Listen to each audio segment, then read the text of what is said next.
Que a paz, a luz e o amor do nosso Mestre Jesus continue envolvendo os nossos corações agora e sempre.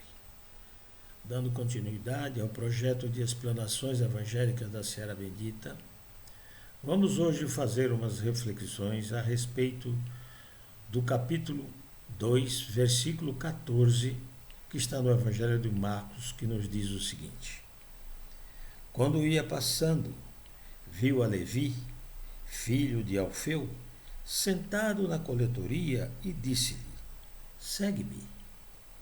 E ele se levantou e o seguiu. Nos perguntamos, por que será que Levi, que era um coletor de impostos, uma pessoa não muito bem vista naquelas ocasiões e também nos dias de hoje, seguiu Jesus com tamanha facilidade?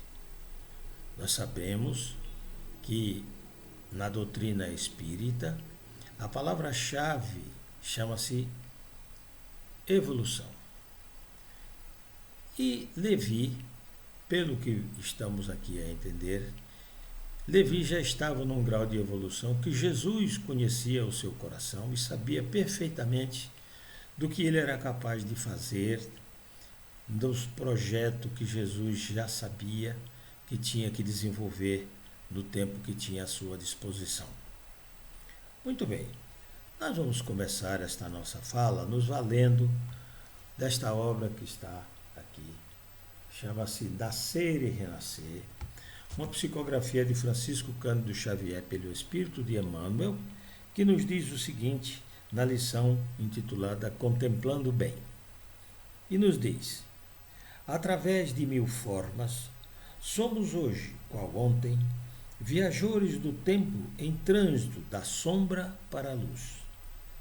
Milhares de berços e túmulos assinalam a nossa marcha nos carreiros evolutivos, e se a névoa do passado ainda nos entenebrece a visão, na atualidade já se nos faz possível prever com Jesus a alvorada renovadora.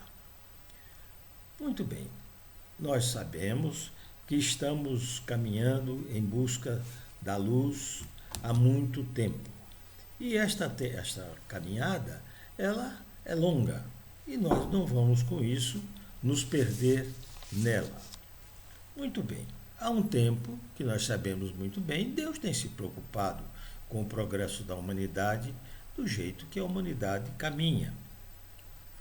E nós vamos lá encontrar em uma obra intitulada Segue-me, uma psicografia de Francisco Cândido Xavier pelo Espírito de Emmanuel, na lição intitulada Segue-me e ele o seguiu, vamos encontrar ali algumas situações em que as pessoas que foram convidadas por Jesus seguiram de forma convicta de que estavam seguindo alguma coisa muito boa, sem necessariamente terem a consciência o porquê estavam fazendo o que faziam. Vejamos aqui, André e Tiago deixam as redes para acompanhar o Salvador. Lázaro atende-lhe o chamamento e levanta-se do sepulcro. Paulo de Tarso, então, procura o Mestre Divino entre açoites e sofrimentos. E aí nós vemos muitos e muitos outros casos que ocorrem, que estão relatados na Bíblia, e onde nós vemos que muitos seguiram a Jesus sem ter essa plena consciência.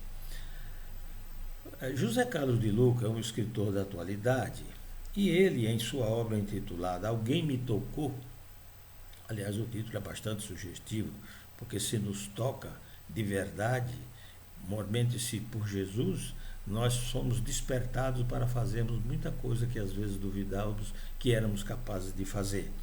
E ele nos diz o seguinte: por que será que Jesus precisa tanto de tantos para poder auxiliá-lo na tarefa de evangelização do planeta? Jesus deseja agir com as nossas mãos? Será que para agredir os outros? Necessariamente não. É para socorrer, para abraçar, para alimentar, para amparar. E a todos, principalmente aqueles que vivem ao nosso lado, que tanto às vezes depende da nossa compreensão. Cristo também deseja ver com os nossos olhos para que nós possamos enxergar com ternura, com compaixão, as pessoas que estão com dificuldades ao nosso lado. E assim nós vamos aos poucos nos melhorando.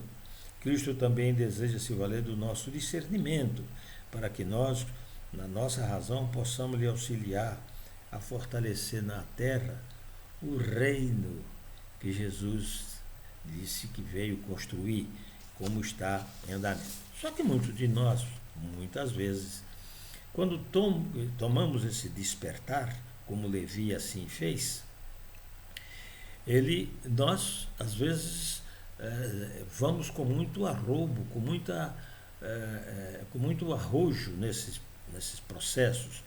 E aí nos lembramos de que uma frase nos convida a pensarmos no seguinte: não corra muito nesta vida para não chegar adiantado na outra.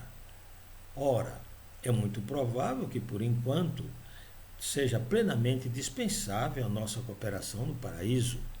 Então, lembremos-nos aqui que André Luiz, naquela obra intitulada Agenda Cristã, na lição número 4, nos diz: é indiscutível, porém, a realidade de que, no momento, o nosso lugar de servir, aprender, ajudar, amar é na terra mesmo. É aqui o nosso local de trabalho, do nosso desenvolvimento, para onde nós vamos aprendendo. Então, ainda é André Luiz, na mesma obra, na lição número 4, nos diz que seja útil em qualquer lugar, mas não guarde a pretensão de agradar a todos, não intente o que o próprio Cristo ainda não conseguiu. Claro que nós sabemos muito bem que o Cristo continua precisando de cada um de nós nesta nossa caminhada evolutiva para lhe auxiliar na grande tarefa de tudo isso. E nós estamos fazendo aos poucos. Nós vemos hoje, ainda de forma muito tímida, por exemplo, tem doentes que estão encontrando remédio, o avanço da ciência nesse sentido. Mendigos estão achando o teto com mais facilidades, com pessoas mais afetivas. Nós, os desesperados, em conforto em pátrias e lares mais fraternos, nós estamos vendo o que estão acontecendo, as pessoas que são despojadas das suas terras, dos seus locais de onde nasceram, mas estão encontrando um abrigo em outras nações. Então, o que nós esperamos? Nós esperamos que um dia, através da expansão da fraternidade, inspirado nos ensinamentos do Mestre Jesus, possam os homens de pátrias e raças diferentes aprender a encontrar-se com alegria e felizes exclamarem: meu irmão, está difícil, mas não está impossível. Nós sabemos perfeitamente que quando nós cuidamos bem de nós, nós cuidamos bem de quem amamos, porque este princípio nos leva para que nós que enxerguemos as coisas com os olhos da alma, e aí, com certeza, nós passamos a ver melhor de que forma nós poderemos auxiliar o nosso Mestre Jesus quando ele disser para nós simplesmente: segue-me. E nós, sem discutirmos, poderemos segui-lo e aí descobrirmos mais adiante de que forma nós poderemos estar fazendo isso.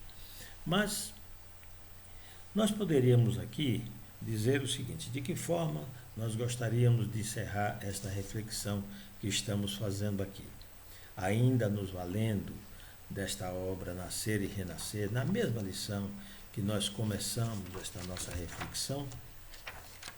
Nós vamos encontrar ela que finda conosco, dizendo para nós o seguinte. Emmanuel diz para nós o seguinte: eis porque duvidar do bem seria desacreditar a nós mesmos em desmoronamento injustificável, não só porque estamos a caminho do próprio burilamento, como também porque, se é inegável que Jesus começou a construir entre nós o reino de Deus, não é menos certo que a sua obra divina ainda não terminou. Emmanuel está nos dizendo aqui que, se nós ficarmos atentos, abrirmos os nossos ouvidos da alma para encontrarmos os momentos que Deus nos chama para servir, auxiliar o nosso mestre de amor, é certo que nós, com certeza, mais para frente, descobriremos de que forma poderemos ser mais úteis na encarnação que ora estamos atravessando. Muita paz a todos, fiquemos na paz do nosso Mestre Jesus. Graças a Deus.